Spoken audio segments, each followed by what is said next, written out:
quando sei qui con me. Mi scusi, mi dichi se posso venire anch'io. Ecco, senti, i 85 anni della Mina che compì l'altrea e i 50 anni del primo film del Fantozzi che compì in che si è cresciuto con tanti personaggi famosi.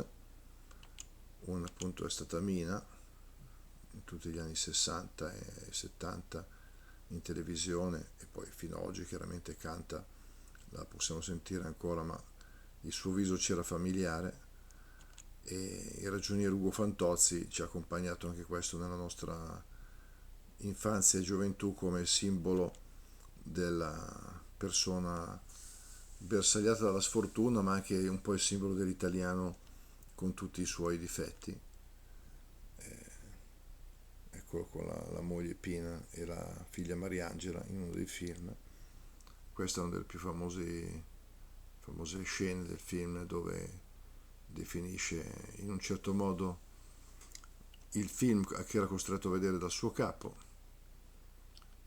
Questa è Mina, appunto, e con questi due personaggi, con queste due figure che ci hanno accompagnato appunto in anni passati,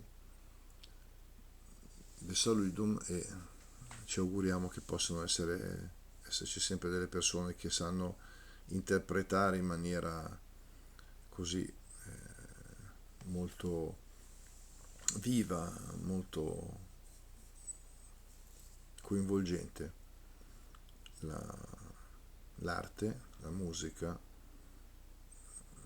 anche la satira, perché insomma è bello saper ridere in maniera sana di quello che accade e cantare, saper cantare tutto, le bellezze del creato, i sentimenti delle persone e con queste persone appunto vi saludum e vi disi ciao a tutti.